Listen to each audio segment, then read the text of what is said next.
Assalamualaikum warahmatullahi wabarakatuh. Baik, perkenalkan, nama saya Mahdan Al-Fahri.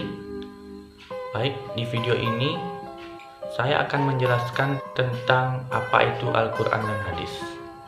Pasti sebelum itu semuanya sudah pernah mendengar Al-Quran dan hadis. Baik, saya akan menjelaskannya secara rinci di video ini. Yang pertama, Al-Quran.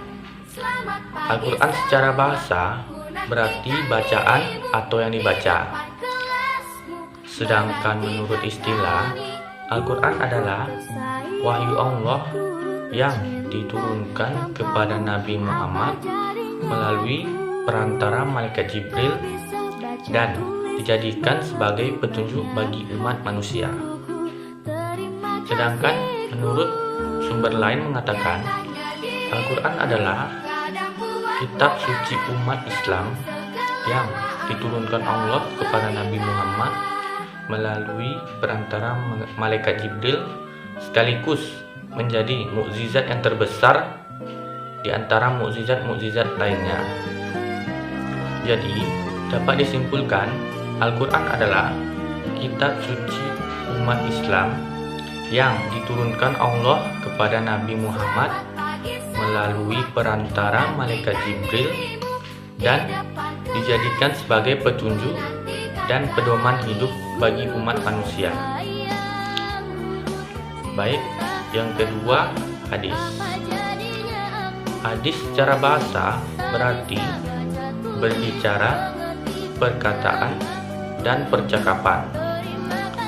Sedangkan menurut istilah, hadis berarti perkataan, perbuatan, ketetapan, dan persetujuan Nabi Muhammad yang dijadikan sebagai landasan syariat Islam hingga saat ini. Baik, selanjutnya kedudukan Al-Quran dan hadis. Di dalam Al-Quran telah ada firman Allah yang menjelaskan tentang kedudukan Al-Quran dan hadis. Pada surat An-Nisa ayat 59 yang berbunyi, A'udzu billahi minasyaitonir rajim. Bismillahirrahmanirrahim. Ya ayyuhallazina amanu atiiullaha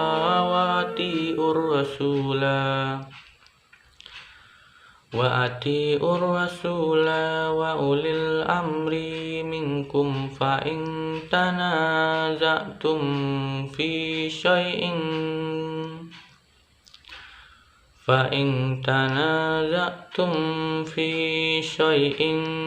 farudduhu ilallahi wa rusuli in kuntum tu'minuna billahi wal yawmil akhir zalika khairun wa ahsanu ta'wila.